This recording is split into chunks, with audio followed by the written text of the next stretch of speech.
တာတယ်အဲ့ဒါတာတဲ့အနေထားကြောင့်ကျွန်တော်တို့ရဲ့ဘယ်လိုကမြို့နယ်ကိုသူတို့ကအပြီးပိုင်သူတို့ကသိမ်းချင်တဲ့သဘောလားဘယ်လိုအနေထားမှရှိတယ်လေလက်ရှိကျွန်တော်တို့ရဲ့ချင်းတော်လိုင်းရဲ့အခြေအနေတွေနဲ့အတူ ULAAA ရဲ့လက်ရှိဘယ်လိုအနေထားကိုအခုနဆရာဘောပြောသွားတဲ့အထဲမှာဆရာဂျော့ဆက်ကိုထပ်မံဖြစ်ဆွဆရာကြီးရှိလို့ရှိရင်ဖြစ်ဆွပေးဖို့ရအတွက်အခုချိန်မှာဆရာဂျော့ဆက်ကိုထပ်မံပြီးမှချိန်ပေးချင်ပါတယ်ဖြစ်ဆွဖို့တော့မဟုတ်ဘဲနဲ့ပေါ့နော်ကျွန်တော်ຫນွေဦးတော်လှန်ရေးကဘယ်လိုဖြစ်လဲဆိုအာနီတင်ပြေသွားပြီဟဲ့လားတဖြည်းဖြည်းနဲ့အာနီတင်ပြေသွားပြီကျွန်တော်တို့ဒီຫນွေဦးတော်လှန်ရေးကဘီတူကိုတိုက်တာလဲနော်ဘာကြောင့်တိုက်တာလဲဆိုတာကျွန်တော်တို့ကပြောထားတယ်နဲ့ကျွန်တော်တို့လုံဆောင်ချက်တွေကမမှန်စားချင်းကန်ဆိုးတယ်လို့ပြောရမှာပေါ့အကေးတာဒီချီကိုကျွန်တော်တို့ကထိနိုင်လို့ရှိရင်စားချင်းကန်ဆိုးတယ်လို့ပြောရမှာပေါ့အကေးရဲ့ပလက်ဝါကိုကျွန်တော်တို့ချင်းတွေကတာဒီချီကိုကျွန်တော်တို့ကထိနိုင်လို့ရှိရင်အခုနိုင်ငံတကာမှာကျွန်တော်တို့ကအိုခိုပြီးမှလေပိုက်ဆံကောက်နေစီရမလို့ဘူးတလားမှာမြန်မာငွေတင်းပေါင်း1000ကျော်ကပုံမှန်ဝင်လို့ရှိတယ်ဘာလို့လဲအိန္ဒိယဘက်ကကုန်ရများချီဝင်လာတယ်လေဆိုတော့လမ်းကြောင်းရှိပြီးသားဆိုချင်းတွေကကျွန်တော်တို့ကအိန္ဒိယဘင်္ဂလားဒေ့ရှ်တွေကျွန်တော်တွေကဒါဒီတော်လှန်ရေးမှာနည်းနည်းကန်ဆိုးတဲ့ထဲမှာပါသွားတယ်လို့ပဲကျွန်တော်ကပြောချင်တယ်ဘာလို့လဲဆိုတော့ဒီပလက်ဝကိုမရလိုက်လို့လေဆိုတော့အခု AA တွေက ULA တွေကပလက်ဝကိုရလိုက်တော့အခုကျွန်တော်ပြောတဲ့နော်တလားဝင်ကသူတို့မှရနေတယ်နော်အဲ့ဒါကြံပါပဲနဲ့ဘောနော်ဒီအခွန်ကိစ္စနဲ့ဒီဘင်္ဂလားဒေ့ရှ်ကုန်ကိစ္စဒီအိန္ဒိယကုန်ကိစ္စနဲ့သူတို့ကတော်ရနေတယ်ဆိုတော့ကျွန်တော်က ULA တို့ AA တို့ကိုရခိုင်တို့ကိုကျွန်တော်မုန်းတာမဟုတ်ဘူးဆိုတော့ဒီຫນွေဦးတော်လှန်ရေးမှာ AA ကအရန်ကောင်းပါတယ် ULA ကအရန်ကောင်းပါတယ်လူတွေကိုမြန်မာနိုင်ငံအားလုံးမှာရှိတဲ့တိုင်းရင်းသားတော်လှန်ရေးတွေကိုကျွန်တော်ဖော်ပြချင်တယ်နော်ကျွန်တော်တို့မင်းအွန်လိုင်းကိုဘာကြောင့်တိုက်လဲဆိုတာကျွန်တော်ပြောပြမယ်လူတက်တဲ့မဒင်းချင်းတယ်နော်ပြီးလို့ရှိရင်ပြည်သူပိုင်တွေကိုဖျက်ဆီးတယ်ပြီးလို့ရှိရင်အင်မွေတရစ်ဆန်တွေကိုသူတို့လူယူတဲ့တက်စားတယ်မထင်တယ်လူဖမ်းတယ်တတ်တယ်ဖျက်တယ်နော်ပြီးလို့ရှိရင်ကျောင်းတွေနော်ပြီးလို့ရှိရင်ဘုရားကျောင်းတွေဘုန်းကြီးကျောင်းတွေကိုသူတို့ကဖျက်ဆီးတယ်နော်အဲ့ဓာတွေကိုမြန်မာနိုင်ငံလူအားလုံးကမကြိုက်တော့ဘောနော်မင်းအွန်လိုင်းကိုကျွန်တော်တို့ကတွန်းလှန်တာဖြစ်တယ်နော်တွန်းလှန်တာဖြစ်တယ်ဆိုတော့အခု AA ဘောနော် ULA တို့ရဲ့လုတ်ရက်လက်မင်းအွန်လိုင်းနဲ့အတူတူပဲဆိုတော့ဒီမဖတ်မှာရှိတဲ့ရန်ကုန်မန္တလေးတွေဖတ်မှာရှိတဲ့လူတွေကမတိချဘူးနော်အကိုထွန်းထွန်းမြတ်နိုင်ကိုတောင်းမအကိုထွန်းလည်းပဲပို့ချတယ်ဘာလို့လဲခိုင်တို့ရဲ့တပ်ဖြတ်မှုကန်စားတဲ့လူတယောက်အနေနဲ့ကျွန်တော်ပြောချင်တာကမင်းအွန်လိုင်းလို့ထွန်းမြတ်နိုင်တို့ ULAA တွေလည်းအကုန်လုံးလူတက်တယ်မဒင်းချင်းတယ်ကျွန်တော်တို့ဒီပလက်ဝကိုကြည့်လိုက်တရက်ပြည့်တက်လာတာနော်ပလက်ဝမျိုးနေမှာဖုန်းလိုင်းဖြတ်တယ်နော်အခု Starlink ကိုလည်းသူတို့ကတက်စင်ဖို့ခွင့်မပေးဘူးပြီးလို့ရှိရင်ကျောင်းကိုလည်းသူတို့ကထင်းအဖြစ်ပေါ့နော်သမင်းချက်ဖို့တဲ့သူတို့တုံးတယ်ပြီးလို့ရှိရင်ကျောင်းတုံးပရိပုကတွေကိုလည်းသူတို့ကရခိုင်ပြည်ဖက်ကိုပြန်ပြီးရင်ဒီဆေးရုံမှာရှိတဲ့ပေါ့နော်ဒီultrasound တို့ X-ray တို့ဓာတ်မှန်တို့ရိုက်တဲ့ကိရိယာတွေကိုလည်းပလက်ဝကနေပြီးမှကျောင်းတို့ဖက်ကိုသူတို့တည်သွားကြတယ်နော်သူတို့ကဒီလိုလုပ်တယ်နော်ဆိုတော့မင်းအွန်လိုင်းနဲ့ဘာကွာလဲဘာမှမကွာဘူးလေဆိုတော့အခု ULA တို့ AA တို့ကိုကာကွယ်နေတဲ့အထူးသဖြင့်အနိကဆုံးကျွန်တော်တို့ CB တွေကိုကျွန်တော်ပြောမယ်ခင်ဗျားတို့ချင်းလူမျိုးတော့ပဲခင်ဗျားတို့လောက်တာလားဒါမှမဟုတ်ပဲနဲ့ချင်းလူမျိုးတွေကိုစုကားဖို့ပဲခင်ဗျားတို့ကဒီလက်နက်ကင်အဖွဲ့အစည်းကိုခင်ဗျားတို့ရက်တည်သလားဆိုတာကိုတာဝန်ရှိတဲ့လူတွေကိုကျွန်တော်ပြောချင်တယ်နော်အထူးသဖြင့်နော် online ပေါ်မှာခဏခဏလေးပြောနေတဲ့ဒီရိုးမှန်နော် CDF မင်းတပ်ကနော်ပြီးလို့ရှိရင်ကျွန်တော်တင်ချင်း slide ပြီးတဲ့ထမ်းနော်လာထန်ကျွန်းခမရတို့နော် AA အကြောင်း ULA အကြောင်းဘယ်လောက်သိတယ်လဲကျွန်တော်မုန်းလို့ပြောတာမဟုတ်ဘူးနော်လူခွင့်ရေးချိုးဖောက်လို့ကျွန်တော်ပြောပြတာ နော်အခုပလက်ဝမှာဆိုရင်ဘာဖြစ်လဲဆိုရင်ကျွန်တော်ပြောပြမယ်မိုးရစေဝါကိုတို့ရန်တုံးတယ်နော်ဆေးပြတော့အဲ့ဒါပြတ်တဲ့နေကြရင်တို့ကအရက်တွေကိုလေတကုံအလွန်ကျွန်းတောက်တယ်အဲ့ဒါကြောင့်မှပလက်ဝမျိုးနေပေါ့နော်အခုAAတို့ထင်းချုပ်တဲ့ data မှာအမျိုးသမီးတွေလုံခြုံမှုလုံးဝမရှိဘူးနော်အခုပြည်မမှာရှိတဲ့ရန်ကုန်မန္တလေးဒီဖက်မုံရွာပေါ့နော်ဒီဖက်မှာကလေးအဖက်မှာရှိတဲ့လူတွေကိုကျွန်တော်ပြောချင်တာသူတို့လုတ်ရက်ကမင်းအောင်နိုင်တဲ့အတူတူပဲအဲ့ဒါကြောင့်ကျွန်တော်တို့ကပြောချင်တာနော်ကျွန်တော်တို့တိုင်းရင်းသားတော်လှန်ရေးတွေက ULA တို့ AA တို့ကစစ်တိုက်တော်တယ်ဆိုပြီးမှကျွန်တော်တို့ချီးကျူးနေတယ်ဟုတ်ပါတယ်မင်းအောင်နိုင်ကိုတော်လှန်တာတခုပဲကွာခြားတယ်ဂျာနာကမင်းအောင်နိုင်ရဲ့လုတ်ရက်နဲ့ကအတူတူပဲနော်ဘာလို့လဲမင်းအောင်နိုင်ကိုတော်လှန်တယ်ဆိုတာကသူတရားဝင်နော်ခိုးဖို့လူဖို့မရတဲ့မင်းအောင်နိုင်ကိုတော်လှန်တာပဲကျွန်တော်တို့ကဒီလိုထင်တယ်ဘာသာတော့ကျွန်တော်တို့လုတ်ရက်ကိုကြည့်လိုက်လေမဒင်းချင်းတဲ့တက်တဲ့ဖြစ်တဲ့မထင်းရမထင်းတယ်လို့နော်ပြည်သူပိုင်တွေကိုဖျက်ဆီးတယ်သူများရဲ့အင်မွေထရစ်စန်တွေကိုလည်းတက်တဲ့စားတယ်နော်လက်နဲ့ပြတယ်ဒီအခုစတာလင်တာရင်နာရဲ့အတုံးပြဖို့ရန်သူတက်စင်တဲ့စတာလင်ကိုတောင်းမှသူတို့တက်ခွင့်မပေးဘူးလေဆိုတော့မင်းအွန်လိုင်းနဲ့ဘာထူလဲလူခွင့်ရချုပ်ဖောက်တဲ့နေရာမှာနော်ဆိုတော့အခုကျွန်တော်ညီကိုဖြစ်တဲ့ CB တွေကိုဒီကကျွန်တော်ပြောချင်တာကနော်ပလက်ဝဒေတာမှာဖြစ်ပျက်တဲ့ဟာတွေအားလုံးကိုဒီပလက်ဝနဲ့သက်ဆိုင်တဲ့ GKO တွေကနေပြီးမှ statement ထုတ်တာရှိတယ်အဲ့ဒါကိုခင်ဗျားတို့ကချက်ချင်းမဟုတ်ပါဘူးဆိုတော့ခင်ဗျားတို့ကတုံးပြန်တယ်အဲ့ဒါခင်ဗျားတို့ကတပိုးလေခင်ဗျားတို့ပြောတော့ခင်ဗျားတို့ချင်းစောဘာလို့ချင်းလူမျိုးတွေကိုသူများဆိုကားတာကိုခင်ဗျားတို့ကဝင်ပါနေတယ်လေနော်ရခိုင်ဒီ AA ရဲ့တော့စစ်ပြေးပေါ့နော်ရခိုင်တွေရဲ့စစ်တုံးပန်းနှစ်ယောက်ကိုစီနော်တပ်ဖွဲ့ဝင်တွေကဖမ်းပြီးမှဘောနော်နေမကောင်းလို့တော့သူတည်သွားတယ်အဲ့ဒါကိုကြားတော့ statement ကြီးထုတ်တယ်နော်လူတင်တာမင်တာရှိအောင် statement ထုတ်ပေးပါဘာညာဆိုပြီးမှခင်ဗျားတို့တောင်းဆိုတယ်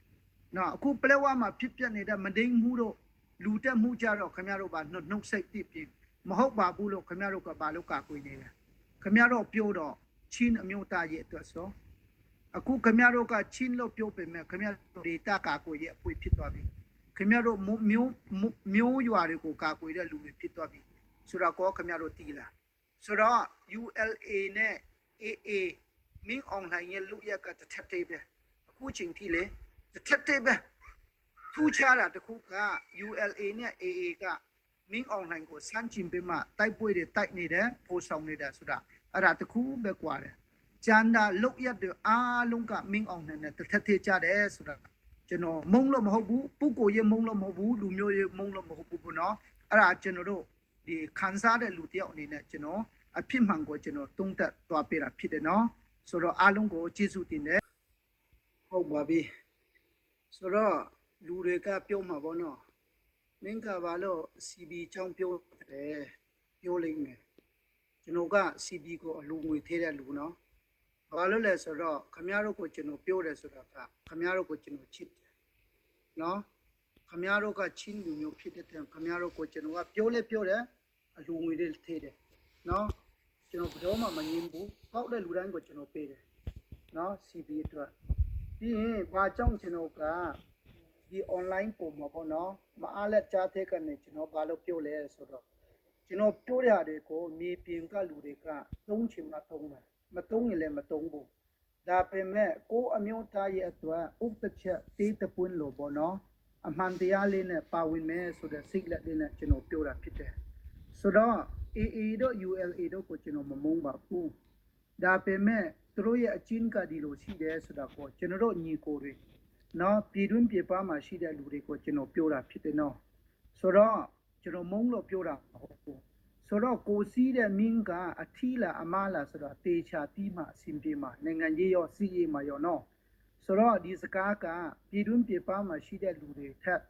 အခုကျွန်တော်တို့နဲ့သက်ဆိုင်တဲ့ CB တွေကိုတင်တိုက်ရိုက်ဥတည်ပြီးမှပြောတာဖြစ်တယ်နော်ဆိုတော့စစ်ပွဲဆိုတော့တစ်သက်လုံးမတိုက်ဘူးစစ်ပွဲပြီးတော့တဲ့တနေ့ကျရင်ခမရတို့အခုကျွန်တော်ပြောတဲ့စကားတွေကဟုတ်ပါလားဆိုတော့ခမရတို့သိမယ်အခုဒီလူခွင့်ချိုးဖောက်မှုတွေလေ AA တို့ ULA တွေလေအခု CB တွေတင်းချုပ်တဲ့နေမိများအများဖြစ်မှာဘာလို့လဲဆိုတော့သူတို့ကဖုံးကွယ်ထားလို့ဖြစ်တယ်ကျွန်တော်ပြောပြမယ်ဒီကျွန်တော်တို့ညီကိုရခိုင်တွေကလေ ချင်းလေလို့မဟုတ်ဘူးဟောလူမျိုးရေလို့မဟုတ်ဘူးသူတို့အချင်းချင်းတောင်မှဒီလိုလောက်တာဟောဖက်ကရခိုင်ပြည်ဖက်ကလူတွေကျွန်တော်တို့ပလက်ဝဖက်ကိုလာမအဝါတွေပါတွေလာခုတ်ကြတယ်ဒီလားကျင်းတွေပါတွေလာခုတ်ကြတယ်သူတို့တားမရတွေလည်းခိုးကြတယ်ဆိုတော့သူတို့ဝါတွေပါတွေတိုးသေးမှတွားတဲ့နောက်သူတို့တားမရတွေကိုတေးသေးမှခြံထားတာတောင်မှသူတို့ရခိုင်အချင်းချင်းကဗဒင်းချင်းနဲ့ပြန်လာတော့ဒါနဲ့ခုတ်တယ်ရခိုင်တွေဒီလိုရှိတဲ့နေရာတိုင်းမှာမဒင်းမှုနဲ့လူတက်မှုကမဆံဘူးဆိုတော့ကျွန်တော်ပြောချင်တာကကျွန်တော်တို့ပေါင်းနေတဲ့လူကမင်းအောင်နိုင်တဲ့အတူတူပဲလားဆိုတာလေပြန်စဉ်းစားဖို့အရေးကြီးတယ်နော်အခုဆိုရင်ကျွန်တော်တို့ထွန်းမြတ်နိုင်ရဲ့အကူကဒီအမှန်တရားတွေကိုပြောတဲ့မီဒီယာတွေကိုတရားစွဲမယ်ဆိုတော့မင်းအောင်နိုင်ကလည်းအခုသူ့ရဲ့လူခွင့်ရေးချိုးဖောက်မှုတွေကိုပြောတဲ့မီဒီယာတွေကိုမြန်မာပြည်မှာအကုန်လုံးဖမ်းတယ်လေထောင်ချတယ်လေဆိုတော့ဘာထူလဲနော်ကိုပေါင်းတဲ့လူကမင်းအောင်နိုင်နဲ့တူနေသလားဆိုတော့လေပြန်စဉ်းစားပါအထူးသဖြင့်ကျွန်တော်တို့ CB တွေနော် CB တွေကျွန်တော်ပြောချင်တယ်ပြီးရင်ကျွန်တော်အရန်ချစ်တဲ့ကျွန်တော်တငယ်ချင်းကိုမလေးချားမှနေတဲ့ချင်းနဲ့ပေါ့နော်ခဏခဏအိုနေတဲ့အဲ့ဒီကျွန်တော် Michael Van ကိုလည်းကျွန်တော်ပြောချင်တယ်လူမျိုးရဲ့အမုန်းပွားတဲ့စကားကိုမပြောပါနဲ့နော်အဲ့ဒါလူမျိုးရဲ့မဆိုင်ဘူးခင်ဗျာတစ်ချိန်လုံးထိုင်ပေးမှနော်အဲ့ဒီကျွန်တော်တို့ CC တွေ CNF CNA တွေဟာခါတွေကိုလည်းခင်ဗျာအမုန်းပွားနေတာနော်အရန်တိုက်ပေးနေတာအဲ့ဒါခင်ဗျာမကောင်းဘူးနော်ဖြစ်နိုင်တယ်ဆိုရင်ယောမန်ကိုလည်းခေါ်ပါပီတာထန်းကိုလည်းခေါ်ပါခင်ဗျာအပါဝင်ကျွန်တော်တို့ online မှာစကားပြောရအောင်နော်ကျွန်တော်တို့ချင်းလူမျိုးဘယ်လိုတိုးတက်မလဲဆိုတာကိုလည်းကျွန်တော်တို့ဆွေးနွေးရအောင်နော်ပြောရန်တိုက်လို့မရဘူးကျွန်တော်က CB အကြောင်းကျွန်တော်ပြောတယ်ဆိုတာချစ်လို့ကျွန်တော်ကိုယ်တိုင်ခုနပြောသလိုပေါ့နော်အလူဝင်သေးတယ်ကျွန်တော်စကားနဲ့ပြောတာမဟုတ်ဘူးအဲ့ဒါကြောင့်နဲ့ online မှာကျွန်တော်ကိုဖိတ်တဲ့လူများကြီးရှိတယ်ကျွန်တော်ကမပါချင်ဘူးစကားနဲ့ပြောတာကျွန်တော်အတွက်အားမရဘူးလူလက်သွေးပါမှာအဆင်ပြေမှာဆိုတော့ကျွန်တော်ပြောတဲ့အားလုံးကခင်ဗျားတို့အတွက်အသုံးသေးချင်မှသိမှာအထင်သေးစရာတွေလည်းဖြစ်မယ်ဒါပေမဲ့တော်လှန်ရေးပြီးသွားတဲ့တနေ့ကျရင်ဒီကျွန်တော်ရဲ့အတန်တွေခင်ဗျားတို့ဟုတ်မဟုတ်ဆိုတာခင်ဗျားတို့ပြန်သုံးသပ်ကြည့်လိုက်ကျွန်တော်တို့ညီကိုရခိုင်တွေကဆိုးတဲ့နေရာမိုက်တဲ့နေရာအကြမ်းဖက်တဲ့နေရာမှာသူကဗီဇဖြစ်နေတယ်အခုရေလို့မဟုတ်ဘူးအဲ့ဒါကြောင့်နဲ့အနီးကဖြစ်နေတဲ့ပလဲဝကလူတောင်မပေါင်းမနဲ့နော်ခင်ဗျားတို့ဘာမှမသိတဲ့လူကတွားပေါင်းရောနော်အခုချိန်ခင်ဗျားတို့ဘယ်လိုခံစားနိုင်မလဲဆိုတော့ကျွန်တော်အနေနဲ့ကိုချင်းစားတယ်နော်ခင်ဗျားတို့ CB တင်းချုပ်တဲ့နေရာမှာဖြစ်မှာပဲခင်ဗျားတို့ကိုကာထားပေးလို့နော်အတန်လေးကြတယ်ကျွန်တော်မပြောချင်လို့ကိုနဲ့မသက်ဆိုင်လို့နော်အဲ့ဒါကိုခင်ဗျားတို့မငြင်းပါနဲ့နော်ကိုချင်းလူမျိုးကိုကာကွယ်ပါခင်ဗျားတို့တင်းချုပ်တဲ့နေရာမှာလဲ AA ကိုမလားCNF မလာခိုင်းနဲ့ CC တွေကိုမလာခိုင်းနဲ့ခင်ဗျားတို့ပြောတာကခင်ဗျာအရန်ညနှင်းကြတဲ့အသွေးခိုတွေဖြစ်တယ်နော်ပြီးဟိုကျွန်တော် online မှာကြားတယ်ပြောတာတောင်ပိုင်းမှာ CNF CNA ကိုကျွန်တော်တို့အလိုမရှိဘူးလေတိုက်เสียမျိုးလည်းမရှိတော့ဘူးလေသူတို့ဒီလိုပြောတယ်လေဆိုတော့ဘာလို့ AA ကိုတော့ခင်ဗျားတို့ကိုထားသေးတယ်လေနော်ကိုလူမျိုးကိုကြတော့မုန်းပြီးမှဘာလို့သူများကိုတွားပေါင်းတယ်လေနော်အဲ့ဒါကျွန်တော်ပြောစရာမေခွန်းထုတ်စရာဖြစ်လာတယ်နော်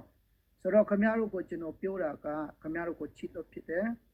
နော်ခင်ဗျားတို့အတွက်အများကြီးနော်အတုံးမသေးပေမဲ့တေးတပွင့်ဥတချက်လို့ကျွန်တော်အလှူငွေပါတယ်နော်အဲ့ဒါလေးတော့ခင်ဗျားတို့တန်ဖိုးထားပါ